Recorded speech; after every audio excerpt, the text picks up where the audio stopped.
Good Thursday morning. It's afternoon here, Thursday morning in the States. This is Dr. McDaniel. I'm coming from right outside of Buckingham Palace. Let me see if I'm in my hotel right now. We're across the street from the palace. This is a view of the Royal Mews, where the old carriage houses and the carriages and such were kept. And looking down to the street below. Alright, back to me. I'm in my hotel room across the street from Buckingham Palace. We'll be here across the pond, as they say, for about a week and a half. So I'll be doing different presentations from different locales. See if I can get outside of the sunlight there. So as the title stated on the presentation, I'll be speaking on, is it possible to prevent cervical cancer? The short answer is yes. The long answer is depends on what you do.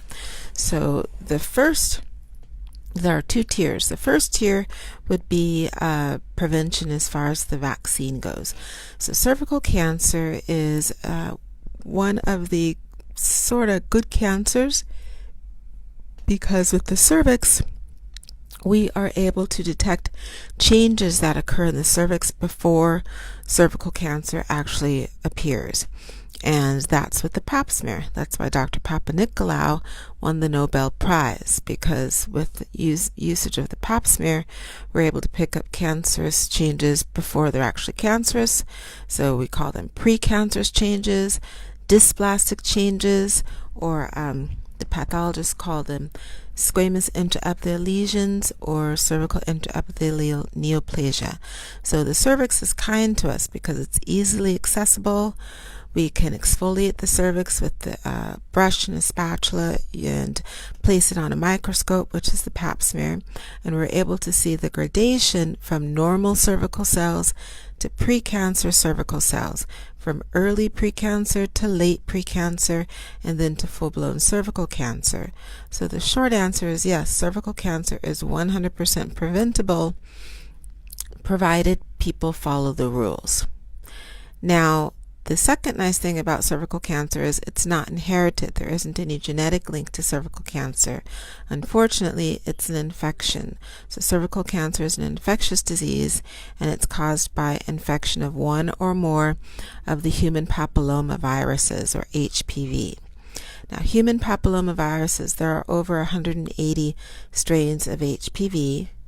The world's experts have whittled it down to the 14 top high-risk, is what we call them, top or high-risk strains of HPV that, if left to their own devices, will cause cervical cancer. Now, there are other strains that will also cause cervical cancer, but they kind of mosey to cervical cancer, where if someone doesn't have any evaluation or intervention, it may take 7, 9, even 12 years to go slowly from early precancer to very early cervical cancer. But the 14 high-risk strains, those 14 strains will often, if given an opportunity, given their head, the natural history will be 1 to 3 years for them to cause cervical cancer. And of the 14, 3 of them, and they're identified as 16, 18, and 45, they are the most aggressive of all the strains. They're responsible for over 70% of the world's cervical cancers. So those top 3 are, it's almost that 80-20 rule. So 80% of the work is done by 20% of the strains of HPV. But because of the dynamics of cervical cancer, we can intervene. We can either intercept the cancerous changes before the full-blown cancer, or we can attempt to prevent the changes of precancer developing in the first place. So as I stated, there are over 180 strains. 14 of them we know will definitely cause cervical cancer if they're active, and then the top 3.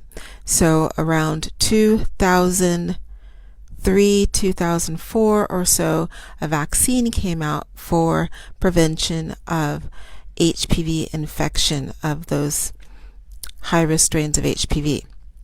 Now, the original vaccine, which was the original Gardasil, that only covered 2 of those high-risk strains, 16 and the 18. And that's, as I stated, because those are 2 of the most aggressive. Back then, those 2 were considered the only highly aggressive ones. 45 was added a few years later. So the original studies and the research that allowed the FDA to approve the Gardasil vaccine, it only allowed for women up to 21, or young women up to 21 years old, to get the vaccine. And that's because HPV is not just an infectious agent, it's a sexual infection. So one can only get that virus if they have intimate relations with someone who also has the virus, is actively shedding, and they pass it on. So the thought was that it would be given to either non-sexually active or virginal girls, and then up to the age of 21, because the research showed at that time that if someone had the virus and they were 21 years or younger or less, they had about an 80% chance or so that their body's immune system would be able to eradicate that virus from their system. And if we swoop in with the vaccine, we can potentially prevent another infection of the HPV, at least those 2 aggressive strains. So it was originally allowed or approved for up to 21, and then an additional improvement got up to 26, because even though it's not a full-blown 80, it's a little over 70%. But then the research said if someone's over 26, definitely over 30 years old, if they have evidence that they have the virus, HPV, their body won't be able to get rid of the virus, but they will potentially be able to suppress it. The immune system can suppress it, but they won't be able to completely eradicate it. So it was thought that the vaccine was pointless to give to anyone who was over 26 years old. Now, in other countries, the vaccine was approved for all ages, just because simply, as they say, a half a loaf is better than none. So maybe they had the 16, but maybe they didn't have the 18, or vice versa. So it was a better than nothing. And recently, I feel like it was earlier this year, the FDA approved the vaccine, obviously here in the States, to be given up through 45 years old. Now, I have my thoughts on that, but I'll add that later. So this is the introduction. This is going to be a several-part series, because cervical cancer and its prevention is quite involved. So this intro today is basically on the original vaccine, the Gardasil original, and the reason why it was approved and why it's helpful to take it. I'll go into more detail on that tomorrow. I'll give a parting shot here, if anyone can see it, of my view from our hotel room. Nice double-deckers, and we're at the Rubens. It's on Buckingham Palace Road.